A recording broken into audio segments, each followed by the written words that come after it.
Rebeles, Pepe Rebeles, más de 50 años en el periodismo. Le quiero decir al querido Paco Cruz, Francisco Paco Cruz, más de 47 años en el periodismo. Y en esta ocasión, sobre todo, también a César Gutiérrez Priego, el abogado, que hoy me da herramientas para hacerle planteamientos al presidente con lo que escribe en sus columnas, que me siento muy orgulloso de que toda la experiencia, de que todo el compromiso, de que toda la convicción, de que todo el conocimiento en seguridad nacional, crimen organizado, en el círculo de inteligencia militar, como es el caso del abogado César Gutiérrez Priego, esté al servicio y para la audiencia de Sin Censura.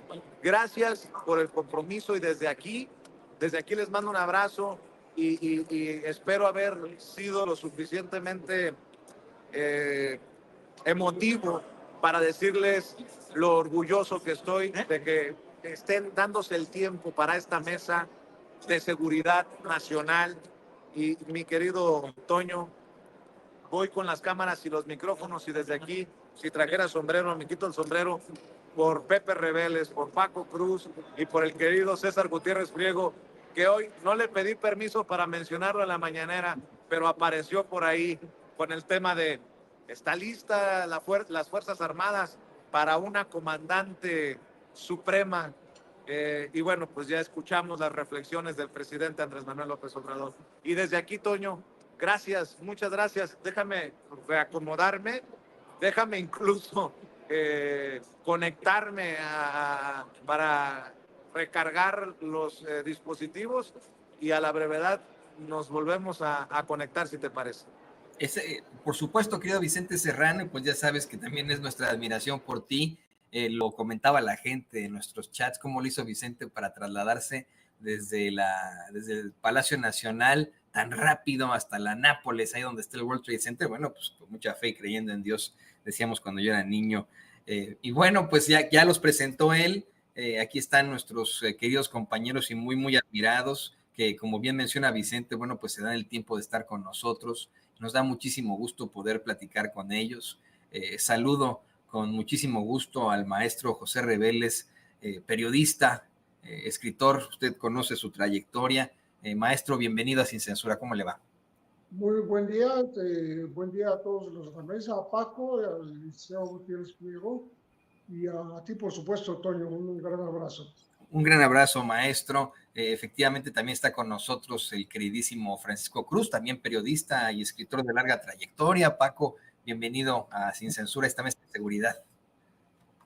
Toño, un saludote para ti, un abrazo también, un abrazo para Pepe, un abrazo, ya lo presentaste, al licenciado César Gutiérrez Priego, y mira qué información tenemos y tendremos de aquí al 1 de octubre, Toño. Sí, no, han sido días muy, muy intensos, querido Paco, y efectivamente, hoy el hombre del momento, nuestro queridísimo amigo abogado, especialista en Derecho Penal, Derecho Militar y Seguridad Nacional, César Gutiérrez Priego. César, bueno, estábamos haciendo estos intercambios ahorita con la señal, y me decía Vicente que, bueno, pues te ofrecía disculpas por adelantado por haberte mencionado en la mañanera, pero ahí está tu columna, ahí está tu planteamiento sobre si las Fuerzas Armadas están preparadas para, pues vamos, la comandante en jefe, la comandante suprema de las Fuerzas Armadas. Te saludo con mucho gusto primero, querido César, te mando un abrazo. No, al contrario, igualmente yo contento y feliz de estar aquí con ustedes. Ofrezco una disculpa que ando con el celular porque se me fue la luz, apenas va regresando, pero obviamente que siempre se agradece que un amigo pueda hacer una mención del trabajo, de la opinión que uno puede hacer en una columna. Y la verdad es que hay que recordar que somos un equipo de trabajo de gente que tenemos intereses en común y que tenemos una forma de pensar que, aunque distinta, siempre va enfocada al beneficio del pueblo de México. Entonces, pues yo muy agradecido y al contrario, estamos aquí para darle con dos de los mejores analistas que pueda haber en seguridad en todo el país. Entonces, pues, por supuesto que para mí es un privilegio. Exactamente, es todo un privilegio estar con ustedes, compañeros. Esta mesa no va a tener desperdicio. Y pues comencemos con ese tema, si les parece. Hoy Vicente le planteaba este análisis que hace el queridísimo César Gutiérrez Priego sobre pues la primer mujer comandante suprema de las Fuerzas Armadas, pero pues ¿a qué conllevará esto? ¿Qué ¿Qué alcances tiene esto? Me llamó mucho la atención, maestro Reveles, cómo es que hoy el presidente López Obrador cierra con una especie de advertencia acerca de cómo es la personalidad de la doctora Claudia Sheinbaum, una persona, usted lo sabe también, muy disciplinada. Vicente tiene que una y otra vez aclararle que se trata de la pregunta sobre ese cargo, la comandante suprema de las Fuerzas Armadas. Y al final el presidente dice, bueno, pues yo la conozco muy bien y yo sé que ella no es tolerante a la indisciplina, no es tolerante al autoritarismo y a la deshonestidad, mencionando antes que, bueno, pues en el que confía obviamente en nuestras Fuerzas Armadas, a las cuales considera muy leales y disciplinados. ¿Qué opina de esto, maestro? Bueno, a mí me parece que la misma confianza que el presidente Andrés Manuel López Obrador ha expresado en las Fuerzas Armadas, a las cuales cada vez les dio más poder y más facultades, porque dice que a medio camino se dio cuenta de que era necesario que fueran garantes de no solo de la seguridad nacional, sino de la seguridad de la ciudadanía, y también les encargó por razones de su disciplina y, y, de, y de su estructura que impide desviaciones de recursos, pues la fabricación de aeropuertos, del Tren Maya, etcétera, que pues es insólito, no había ocurrido en otros gobiernos, y entonces eso habla de la Guardia Nacional. Pero en esta ocasión dice que la doctora Claudia Sheinbaum tiene una especial empatía por el trabajo de las Fuerzas Armadas y también confianza en ellas, ¿no? Ahí se refiere sobre todo en cómo las Fuerzas Armadas ayudaron a la formación de la Guardia Nacional y cómo las dos van a ser garantes de que el gobierno de Claudia Sheinbaum pues, sea efectivo, se cumplan pues, sus disposiciones y las de todos los que gobiernan con ella para el avance del país. Yo creo que esto nos lo puede ampliar con las opiniones que pueda emitir el licenciado Gutiérrez Priego, porque esto tiene fundamento en las leyes militares y en la Constitución misma, de cómo se prolonga vamos a decir, esta presencia constante de la fuerza militar, no necesariamente como instituto armado nada más, sino como un conglomerado ciudadanos también uniformados, ¿no? Que dan el respaldo, dan la garantía a un gobierno que que entró en una etapa que se quiso polarizar muchísimo y que anunciaría posibles intentos de desestabilización. Eso no va a ocurrir, ¿no? Porque está el apoyo precisamente de las Fuerzas Armadas y, por supuesto, adelanta el presidente que se trata de Fuerzas Armadas que son conscientes de que se trata de la primera mujer presidenta y jefa suprema de las Fuerzas Armadas, que le dan su total aceptación. Esto me parece que era muy pertinente preguntarlo a raíz del comentario que escribió el licenciado César Gutiérrez Priego y que retomó Vicente para hacer la pregunta en la mañanera. Entonces, creo que todas estas diferentes posiciones o pronunciamientos lo que hacen es dejar en claro que las cosas marcharán con su debido orden y jerarquía y siempre con el apoyo de las Fuerzas Armadas que no dejarán sola a la nueva presidenta del país.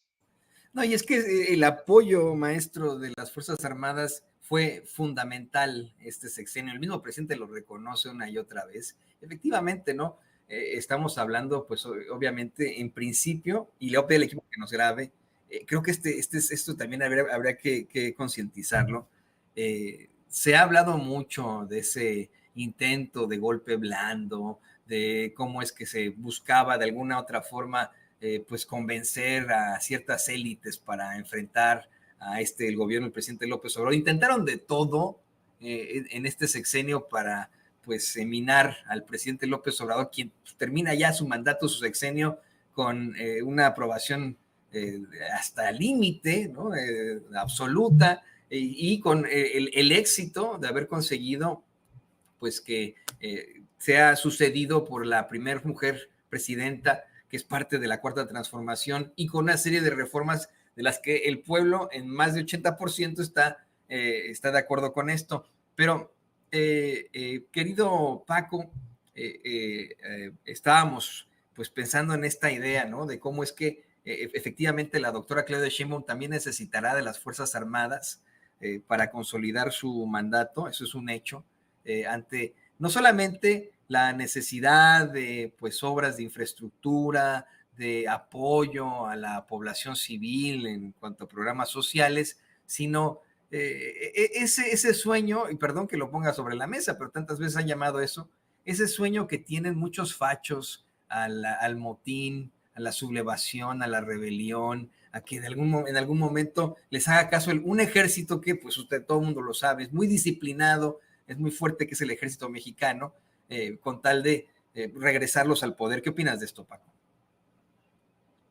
Mira, Toño, hay varias cosas en ese tema. El primero, y que desde la semana pasada, debo reconocerlo, lo tomó el licenciado César Gutiérrez Priego, es si el ejército mexicano está preparado para tener una comandante supremo de las Fuerzas Armadas, que ese es el cargo real que crean el general Manuel Ávila Camacho, y su secretario de Gobernación, Miguel Alemán Valdés, para que para que el ejército pudiera respetar a un civil en la presidencia de la República. La medida del general Manuel Ávila Camacho, cuando cede el poder a los civiles, es muy clara, lo entienden. Hoy están preparados, sí, es un ejército institucional.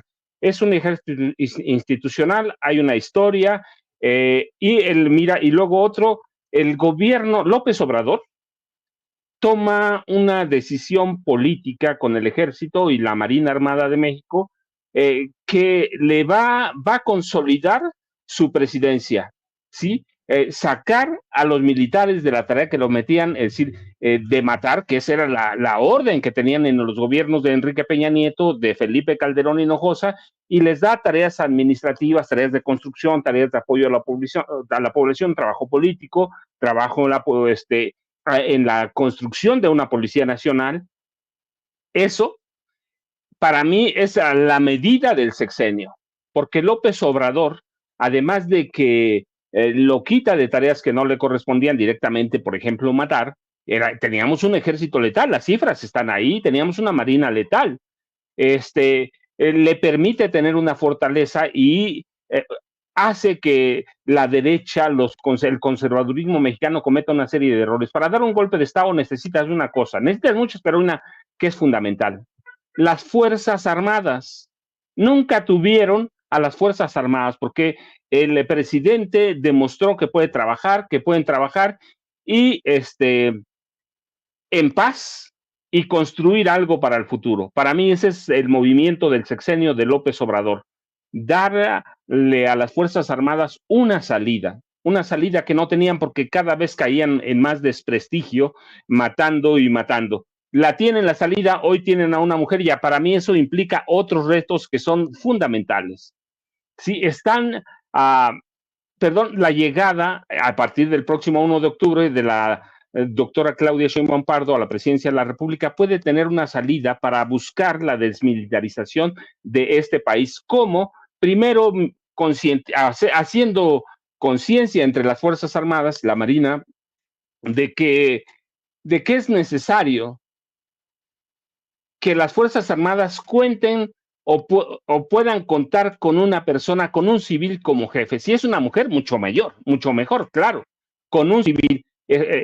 Hoy tenemos un ejército mexicano que tiene poquitas generales, con el cargo de general, tiene tres mujeres con el grado general, en la Armada de México solo dos almirante, entonces sería muy complicado dar el cargo a una mujer como secretaria de la Defensa Nacional o como secretaria de Marina, pero pueden ir creándose las condiciones para que pase. Mira, en Chile, que es un país militarista, o que fue un país militarista hasta hace muy poco, han tenido ya mujeres como secretarias de la Defensa Nacional, en Colombia también. Entonces yo digo, un primer paso que va a tener, o un reto grande que tiene la doctora Claudia Sheinbaum, es que esas Fuerzas Armadas, que engloba el Ejército Terrestre y la Marina, esas Fuerzas Armadas pueden dar solidez. ¿Para qué? Para desmilitarizar al país a través del nombramiento de civiles como secretarios de Marina o de las fuerzas o de las fuerzas del Ejército Terrestre. ¿Se va a poder? No lo sé, pero tenemos un ejército en el que cada vez hay más mujeres, de la participación, cada vez es más visible su participación en carreras militares que antes, a las que antes no tenían acceso. Entonces, para mí, digo, no hay duda, César lo había platicado la semana pasada, lo describió bastante bien. Entonces digo, no hay problema. Van a atender las Fuerzas Armadas a un comandante supremo mujer, una presidenta, la primera presidenta de la República. Pero esto no puede quedarse ahí, debe dar salida que, uno, a desmilitarizar el país, y segundo, con el tiempo, no digo que va a ser mañana o pasado, con el tiempo, dar entrada a que un civil, si es una mujer mejor, pueda ser nombrada secretaria de la Defensa o secretaria de la Marina. Pero sé que lleva tiempo, pero para mí es el reto. Ya César tendrá otras consideraciones, Pepe Reveles también, pero para mí, te digo, el hecho de que, por ejemplo, en 2013 creo que fue que les hayan dado o las hayan admitido en carreras, por ejemplo, de armas de artillería y zapadoras, o zapadores que son. Entonces, eso puede abrir la puerta a que, para mí, para desmilitarizar este país, una mujer presidenta puede dar pie para muchas cosas, para llegar a lo que llaman la equidad de género. Pero bueno, yo de momento dejo eso porque César Gutiérrez Priego conoce por dentro el ejército, conoce a las Fuerzas Armadas, así que para mí es la llegada de Claudia Sheinbaum Pardo a partir del próximo 1 de octubre, abre una posibilidad en este país que nunca discutimos, la desmilitarización efectiva a través de un proceso y la creación o consolidación de una Policía Nacional que hoy conocemos como Guardia Nacional. No, y es que son tantos temas, Paco, maestro Reveles, por supuesto, César, que ahorita nos va a ampliar César, ¿no? Tantas aristas como tú bien mencionas, como mencionó el maestro Reveles, pues, en primer lugar, ¿no? Y le pido al equipo que nos grabe, en primer lugar, el contexto legal que existe alrededor de la figura de, pues, el comandante supremo de las Fuerzas Armadas, que es hasta constitucional, querido César, hasta esto que nos menciona Paco, sobre la posibilidad de que existiera incluso, ¿no? Una secretaria de la defensa, ¿no? Una general secretaria de la defensa ante, pues, las que existen. Y yo, bueno, lo pongo sobre la mesa, querido César, porque tú, pues, ya nos lo vas a explicar en unos momentos más, pero los presidentes eligen a su general secretario de la defensa y a su almirante secretario de la Marina de acuerdo a lo que, pues, a las aptitudes que podrían encajar con su gabinete. Y ahí están los que los secretarios de la defensa que hemos tenido antes, secretarios de Marina, y los actuales. El presidente López Obrador una y otra vez ha dado a conocer que si eligió al general Crescencio, bueno, pues se debió a su pasado en favor de los derechos humanos, lo mismo en el caso del almirante Ojeda. Pero aquí yo no, te soy perfectamente honesto, César, yo no conozco, no sé quiénes son, no conozco a estas generales de las que habla Paco Cruz, pero pues tendríamos que poner también a cuestión si solamente por ser mujeres generales podrían entrar en la categoría de que a lo mejor la doctora Claudia Sheinbaum Toño. la selecciona, ¿sí? Toño, Perdón, vamos a... No sé si me escucha. Sí, adelante. No sé si me escuchas, Toño. Perdón por la interrupción. Seguimos transmitiendo en el World Trade Center. Estoy con el querido César Cravioto, parte de esta reunión con la doctora Claudia Sheinbaum, con legisladores y legisladoras, con los legisladores electos. César Cravioto, ¿de qué se habla al interior? Bueno, la primera parte estuvieron los medios presentes, básicamente fueron mensajes pues, sobre el triunfo, sobre la ética que tenemos que tener en la próxima legislatura, la gran responsabilidad que tenemos de llevar esta mayoría absoluta que nos dio el pueblo de México. Y ahora vamos a hablar un poco de la ruta de las reformas, de la discusión de las reformas. Básicamente de eso se va a tratar esta segunda etapa. Me mencionaste la mañanera porque estabas viendo la mañanera, me sí, mencionaste por mi participación. Bueno, lo que dijo el presidente está fuerte para ustedes, ¿eh? A ver, no se olviden de abajo. No se vayan a marear porque ya ven lo que pasa con el PRD y con el PRI, con el PAN. Creo que el mensaje era para ustedes. Mira, lo que se logró en estos años y sobre todo logró el presidente López Obrador de generar una conciencia en el pueblo de México, eso es para todos. O sea, los más observados vamos a ser los de Morena, los de la Cuarta Transformación. La gente nos va a estar mirando, va a estar diciendo, ¿están haciendo bien su trabajo o no lo están haciendo bien? Entonces no hay ningún cheque en blanco. Hay una gran responsabilidad de seguir cerca del pueblo de México y de avanzar en la agenda, en el calendario para que la Cuarta Transformación se consolide. Yo digo que esta segunda etapa de la Cuarta Transformación al frente la doctora Claudia Sheinbaum debe ser la consolidación de la Cuarta Transformación para que después pues haya Cuarta Transformación para muchos años más. Yo le planteaba por una columna de César Gutiérrez Priego, tu tocayo, sí, el abogado César Gutiérrez Priego, si las Fuerzas Armadas están listas para una comandante supremo. Él dice que sí, porque además Claudia Sheinbaum no es tolerante con la indisciplina y con el autoritarismo. Yo propongo que Claudia Sheinbaum llegará como una presidenta superpoderosa con ustedes, con la mayoría calificada en la Cámara de Diputados y casi la mayoría calificada en el Senado. ¿Es así? ¿Así lo entienden? Sí, bueno, primero hay mucha disciplina en el ejército, en las Fuerzas Armadas. La propia doctora Sheinbaum es muy disciplinada, pues yo trabajé con ella los primeros 2 años y medio de su gobierno en la ciudad, sé cómo le gusta que se hagan las cosas y yo creo que se va a entender perfectamente con las Fuerzas Armadas sin ningún problema. El país entero está listo para una mujer y eso se demostró con 36 millones de votos el 2 de junio. Y sí, va a llegar como una presidenta muy fuerte, por supuesto que sí,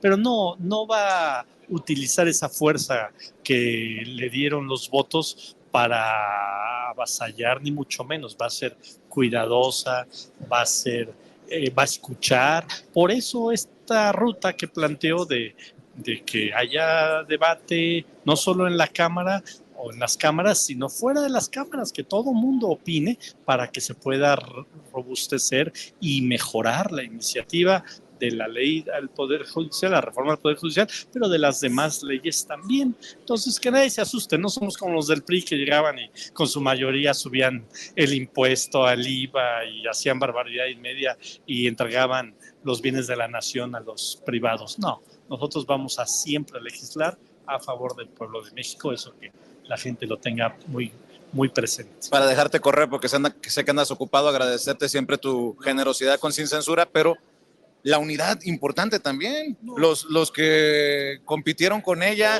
todos están aquí, todos cuadrados con sí, la jefa, ¿no? Mira, es parte del éxito del resultado. No hubo rupturas.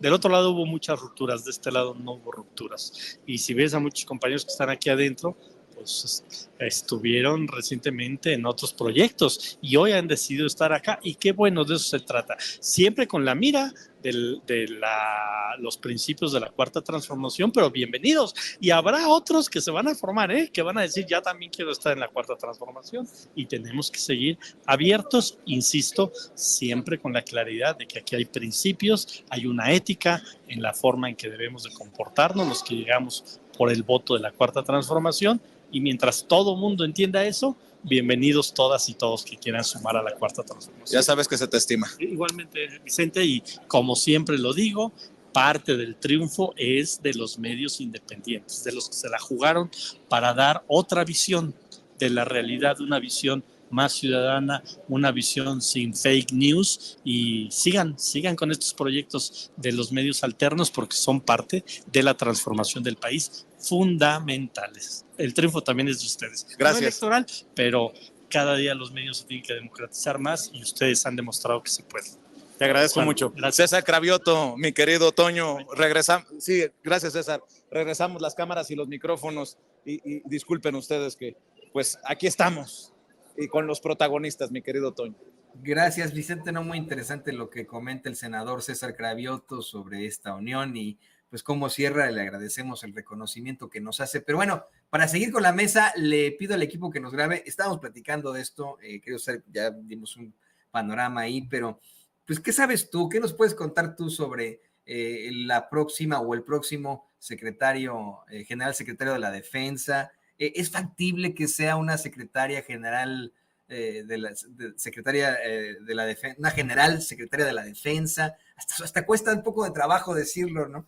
Cuesta de trabajo porque estamos acostumbrados a un hombre en este puesto, pero por supuesto que yo estoy también convencido, el ejército está más que preparado para cualquiera de estos planteamientos, ¿no? Fíjate, Toño, en la misma columna que escribo y que agradezco que la gente haya tenido la oportunidad de leerla, que haya tenido mucho éxito y que espero que puedan darse la oportunidad de leer, hablamos de un ejército que es institucional y que está preparado desde hace mucho tiempo para recibir a una mujer que sea comandante supremo de las Fuerzas Armadas. Pero voy todavía más allá. Mira, de acuerdo a lo que decía Paco Cruz ahorita, en este momento la ley no te contemplaría la posibilidad de que una mujer fuera secretaria de la Defensa Nacional, no porque no lo permita, sí lo permite. Lo que pasa es que no hay una mujer que ostente el grado de general de división, que es uno de los requisitos fundamentales para aspirar a ser secretario de la Defensa Nacional, por lo menos en este sexenio, por empezar. Lo que sí es que con la reestructura que existió en la Secretaría de la Defensa Nacional, en donde se separó al Ejército Mexicano de la estructura de la Secretaría de la Defensa Nacional para hacerlo un cuerpo general, ¿no? Una comandancia general, así como existe una comandancia general de la Fuerza Aérea, y que a su vez están coordinados por el Estado Mayor Conjunto de la Secretaría de la Defensa Nacional, y que se espera que, de acuerdo a las reformas, pase a formar parte también como una comandancia general, la Guardia Nacional, perteneciente a la Secretaría de la Defensa Nacional, pero dividido por este Estado Mayor Conjunto, en donde el secretario de la Defensa Nacional y la plana mayor, que es el subsecretario y el oficial mayor, cumplan con una función político-administrativa. ¿Para qué? Para quitarle el mando del poder operativo a la Secretaría de la Defensa Nacional y manejando una comandancia general del Ejército. Eso no quita que en el próximo sexenio sí puede existir la posibilidad incluso de que hasta un civil pudiera tener la posibilidad de ser secretario de la Defensa Nacional, porque la misma reestructura de la Secretaría de la Defensa Nacional lo deja abierto.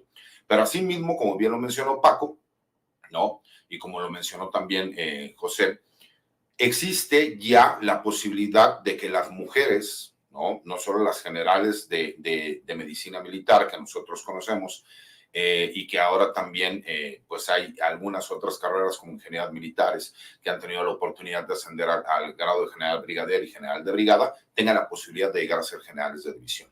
¿Por qué? Porque ya también hay mujeres que pertenecen a lo que es el arma dentro del ejército. Ya es la infantería, la artillería, el arma de zapadores, los blindados, la caballería, y esto le da la posibilidad de poder competir. Aquí ya estamos viendo un cambio de paradigmas, que es lo que yo le explicaba a la gente. La misma ley orgánica del Ejército y Fuerza Aérea Mexicanos, en el artículo primero, nos habla de cuáles son las funciones que tiene que llevar a cabo, y esto es en concordancia con el artículo 89 constitucional dentro de las facultades que tiene el presidente de la República, porque no falta quien dice, citando también a la Constitución, que las autoridades militares en tiempos de paz única y exclusivamente pueden llevar a cabo todas aquellas funciones que tengan que ver con la disciplina militar. Bueno, ahí está el fundamento legal de por qué se utiliza. Pero además el presidente también ha sido muy claro. No hubiéramos podido tener todas las obras de infraestructura que tuvimos. No hubiéramos tenido la consolidación de la Guardia Nacional con más de 140,000 elementos en este momento, si no hubiera sido porque la gran mayoría de ellos venían de la Policía Militar y de la Policía Naval. Eso, por supuesto, que son logros que también se tienen que valorar, que se tienen que analizar y que además nuestra Constitución ya nos especificó cuál es el tiempo que se necesita para que se consolide la Guardia Nacional y que la Fuerza Armada Permanente, el Ejército, la Fuerza Aérea y la Armada de México, de la Marina, regresen a los cuarteles. Entonces, me parece que sí es muy importante que la gente sepa que no es para toda la vida, que obviamente tiene un periodo en donde se va a estar llevando a cabo, que vienen, ¿no?, el plan C, y recordemos por qué se llama plan C, porque hubo un plan A y hubo un plan B, que aunque fue aprobado en el Congreso, fue rechazado por la Suprema Corte de Justicia de la Nación, donde ni siquiera se entró al fondo del asunto y que única y exclusivamente se analizó la forma en cómo se llevó a cabo las votaciones en el Congreso. Por eso la gente vota por el plan C. Y por eso vemos ahora que, aunque la discusión es sobre la reforma judicial, única y exclusivamente es en cuanto a las formas y los foros que se van a llevar a cabo. Y como yo he invitado a muchos de mis colegas que en lo personal te dicen es que es necesaria una reforma judicial, pero tal vez no estoy muy de acuerdo con la votación de jueces, magistrados y ministros, les digo, pues entremos a los foros, entremos al debate, expliquemos qué es lo que consideramos pertinente. Pero además me parece que hemos escuchado personajes como el ministro Saldívar que ha salido a explicar algo que yo ya he dicho también. No es de que el día de mañana, ¿no?, de acuerdo a la reforma, que a lo mejor en un año se llevan a cabo las votaciones y que al día siguiente, de forma inmediata, empiecen a resolver los jueces, los magistrados y los ministros de la Corte. Por supuesto que no, se tienen que cumplir con ciertos requisitos técnico-jurídicos para preparar a todas esas personas que van a ejercer como jueces, magistrados y ministros de la Corte. Entonces, cuando dicen es que la propuesta no lo habla, bueno, los creadores de la propuesta están explicando cuál es la forma como se va a llevar a cabo. Porque es muy fácil nada más quedarte en la opinión de, es que no es correcto el que a lo mejor vayamos a votación en jueces, magistrados y ministros de la Corte. Ok, pero ¿qué opinas de todos los demás planteamientos que se están llevando a cabo de acuerdo a la propuesta de reforma? Nadie puede negar que es necesario. Nadie puede negar que los abogados necesitamos estar colegiados para respetar un código de ética, para respetar la ley y no ver las famosas chicanas y a lo mejor esos compadrazgos que existen en los grandes despachos que con una llamada de teléfono terminan solucionando todo. Recordemos al mismo Germán Martínez que decía, necesitamos, ¿no?, cuando estaban trabajando en el gabinete y cuando pertenecía a Morena, ahora que nuevamente regresó a sus colores de origen, él mismo lo decía, se tiene que acabar con la corrupción del Poder Judicial. No podemos permitir la misma escuela de Diego Fernández de Ceballos, en donde él apoyaba a jueces, magistrados y ministros en su carrera judicial, que son de toma de decisiones políticas, por más que lo quieran aceptar o no, para posteriormente él pedirles favores respecto a los asuntos políticos, jurídicos y personales que se desahogaban en la Corte del Poder Judicial Federal. Esa es la realidad. Entonces, entendiendo los puntos que cada persona tenemos que llevar a cabo y entendiendo que esta es una discusión pública, por supuesto que a lo mejor el próximo sexenio o en 2 sexenios no solo veremos a una mujer como secretaria de la Defensa Nacional, a lo mejor podríamos ver una mujer civil que sea la secretaria de la Defensa Nacional.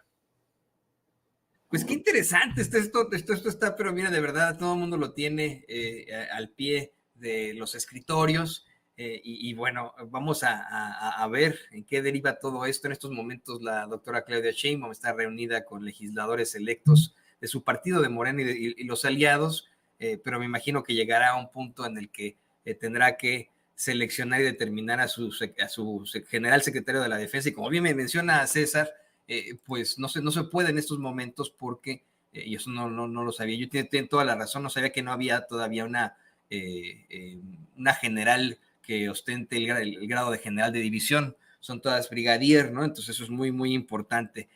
Se nos está yendo el tiempo, desafortunadamente, se nos está acabando, pero sí me gustaría que pudiéramos cerrar con una conclusión de cada uno de los miembros de esta mesa de análisis sobre el otro tema que también es muy, muy importante y es, le pido al equipo que nos grabe, la avasalladora, pues el apoyo avasallador que existe a la reforma judicial, expresado en 3 encuestas de 2 casas, al menos muy reconocidas, que son de las eras de Motecnia y Encol. La tercera, bueno, pues es la local de Morena, que pone pues al pueblo entre un 77 y un 83% de aprobación para esa reforma judicial, al mismo tiempo de que se da a conocer cómo es que la mayoría de la gente no sabía incluso que se estaba buscando esa reforma judicial.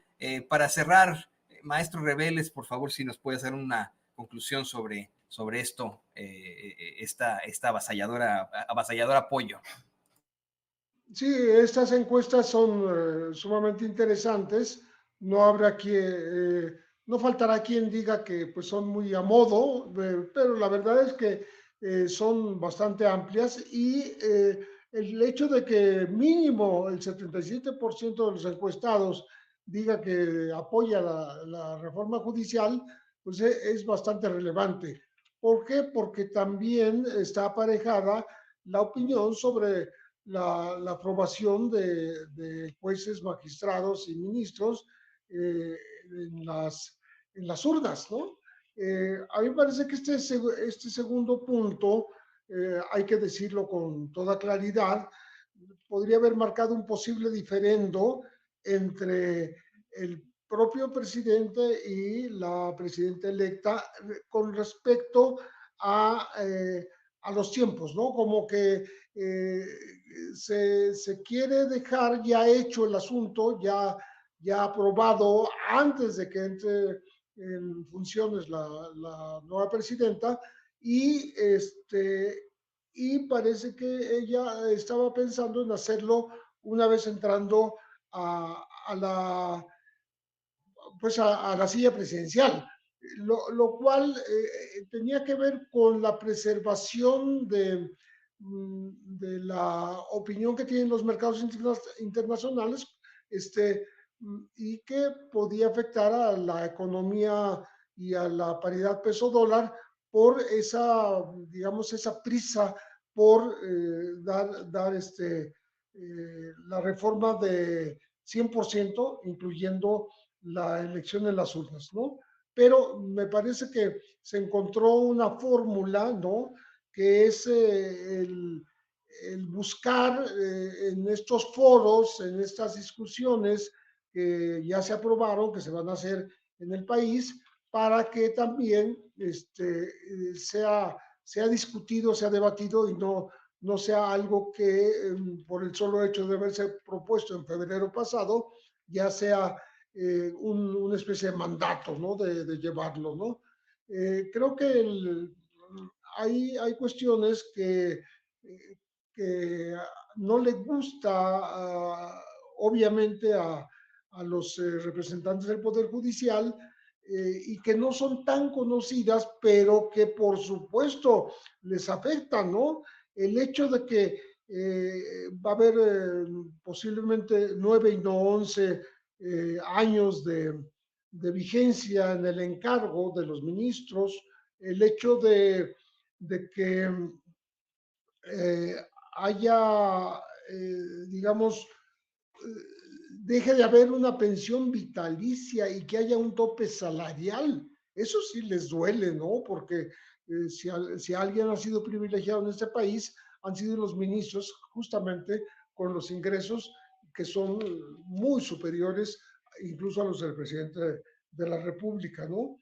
Y también me parece a mí que no puede haber una reforma judicial, y estoy de acuerdo con lo que escribió, que vale la pena leer el licenciado César Gutiérrez Priego, en relación a que aparejado a esta reforma judicial tiene que haber un reforzamiento, una remodelación, vamos a decirlo así, de las fiscalías estatales y la federal. ¿Por qué? Porque se manejan con su propia lógica, no tienen, digamos, alguien que supervise su actuar, ¿no? Se puede dar el caso de fiscales que no responden ante nadie, como menciona él mismo, el de Morelos, Uriel Carmona, o el de Guanajuato, Carlos Amarripa, y que valdría la pena entrarle también a eso, porque sería absurdo solo hacer una reforma judicial y no darse cuenta de que las fiscalías también requieren una pues, reestructuración, ¿no?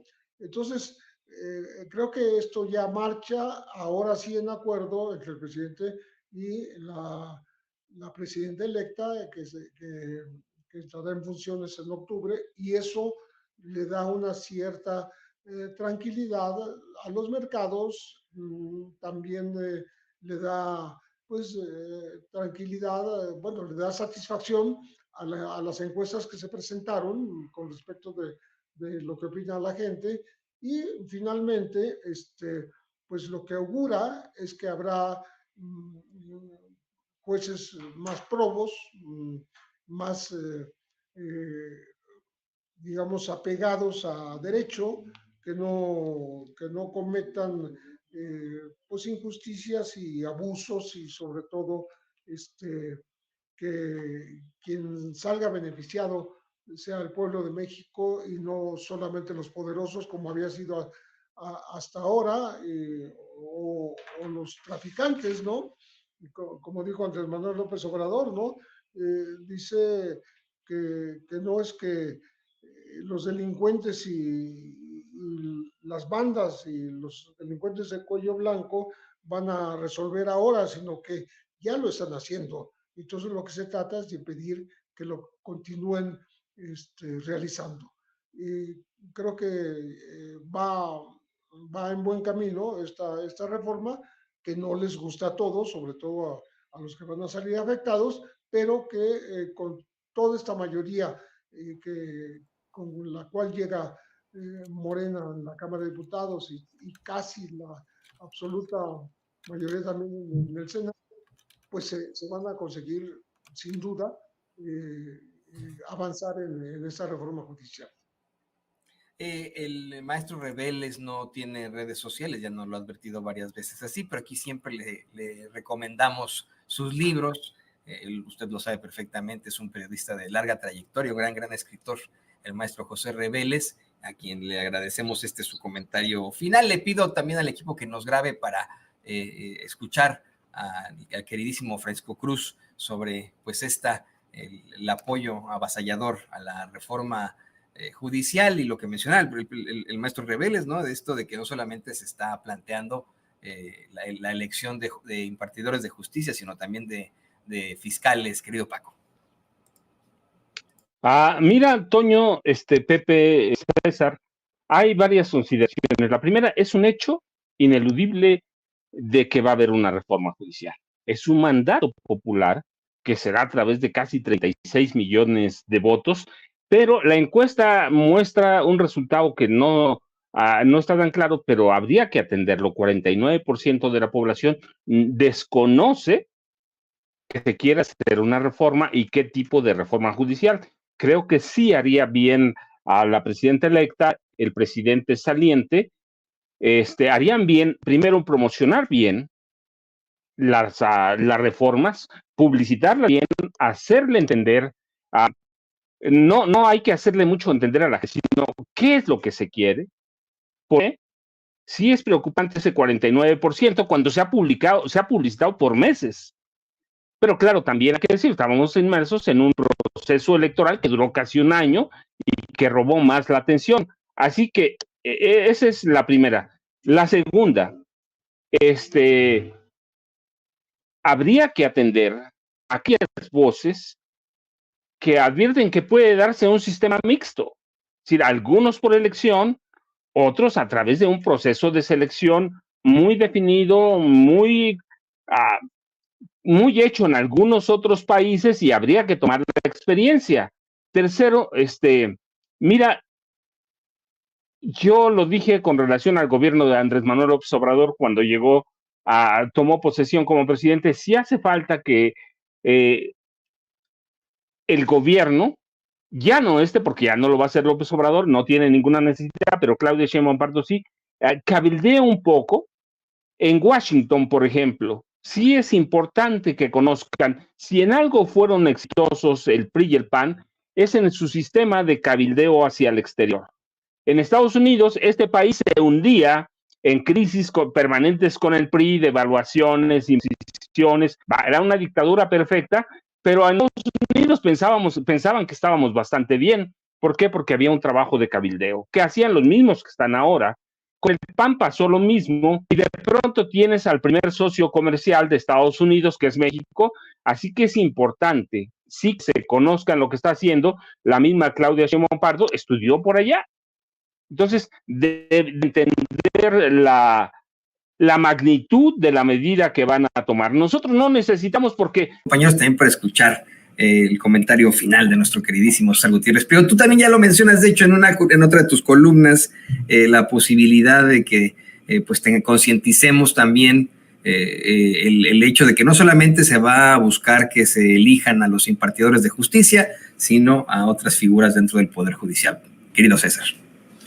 Mira, lo que pasa es que tenemos un grave problema también. Es cierto que el Poder Judicial es forzosa una reforma. Tenemos que ver cómo se va a llevar a cabo esa reforma.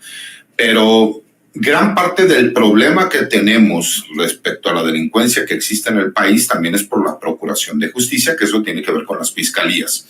No es nada más sacar a los policías a detener personas. Es el trabajo de investigación y de persecución de los delitos que el artículo 21 constitucional lo señala claramente, que es una facultad exclusiva del Ministerio Público. Obviamente, pues necesitamos mejorar lo que son las fiscalías. Hemos visto los ejemplos tan desafortunados pensando que al darles autonomía a las fiscalías íbamos a tener mejores fiscalías, más preparadas, y que no se pudiera influir políticamente en ellas. Y lo que hicimos fue terminar convirtiendo en virreyes a varios de estos fiscales, que incluso varios han sido señalados de incompetencia y algunos de ellos incluso de colusión con grupos criminales como en el estado de Morelos o el estado de Guanajuato, pero que al hacer ellos una cuota de poder, no importa que existan investigaciones en contra de ellos o que incluso el Congreso a nivel federal determine que se va a iniciar un juicio político, porque ellos terminan teniendo una cuota de poder en los congresos locales. Y como las constituciones locales son las que les dan esas facultades porque estamos en una federación, pues entonces los convierten en intocables. Me parece que es otro de los puntos que debe de tocar la Cuarta Transformación, que incluso ellos ya tienen conocimiento y lo están analizando, porque he escuchado algunas de las entrevistas que ha hecho el equipo cercano de la doctora Claudia Sheinbaum, el ministro Saldívar, Omar García Harfuch y algunos otros personajes cercanos, en donde han mencionado que entienden esa problemática y que saben la necesidad que tienen que llevar a cabo. Porque imagínate, mi querido Toño, Pepe, Paco, que tuviéramos por fin la policía que merecemos, una Guardia Nacional de excelencia, policías estatales de excelencia, que hacemos un trabajo impecable, que se realizan todas las detenciones conforme a la ley, pero cuando llegan ante el Ministerio Público que representa a las fiscalías, falla en la integración de la carpeta de investigación. Por más que lleguemos al Poder Judicial, el Poder Judicial va a terminar dejando en libertad a estos presuntos delincuentes. Entonces, me parece que es muy importante también que no perdamos de vista que necesitamos meternos en serio al tema de las fiscalías y dejar de convertir en virreyes a muchos fiscales estatales, y por supuesto necesitamos forzosamente un fiscal general de la República que tenga ganas de trabajar, que venga a hacer el trabajo titánico que se necesita para que la Fiscalía General de la República empiece a dar resultados, y con el debido respeto que me merece el maestro Hertz, que fue mi maestro y que en lo personal esperaba mucho de él, me ha decepcionado. Necesitamos un fiscal que no sea él y que venga a renovar lo que nosotros estamos buscando para el país, ¿no? Que es que se acabe la impunidad. Querido César, por favor, también compártenos tus redes sociales para que la gente se ponga en contacto contigo. Yo lo he estado leyendo últimamente, bueno, siempre lo leo, a César lo retuiteo. Nos habla de cómo es que siempre le hacen el trabajo mucho más duro a él con este sistema judicial tan chafa que tenemos en estos momentos. Por favor, compártenos tus redes sociales. Claro que sí, Toño. Mira, mi cuenta de X, anteriormente Twitter, es @CésarGutiPri. Subo algunas videocolumnas a mi página de YouTube, que es César Gutiérrez Priego, y a TikTok, que es César Gutipri. Y por supuesto los martes con las columnas que hacemos en La Silla Rota, y los jueves en el blog de Información Militar y Seguridad Nacional Campo Marte, y por supuesto los martes en la Mesa de Seguridad con los compañeros Don Paco y Pepe, y contigo, mi querido Toño. Les mando un abrazo y como siempre es un placer estar con todos ustedes. Es un verdadero placer poder compartir micrófonos con el abogado, especialista en Derecho Penal, Derecho Militar y Seguridad Nacional, César Gutiérrez Priego, y con los dos grandes periodistas y escritores que nos acompañan en esta mesa, el maestro José Reveles y, por supuesto, Francisco Cruz, nuestro querido Paco. Muchas gracias, queridos compañeros. Les envío un abrazo y pues nuestra gratitud siempre aquí con ustedes. Le pido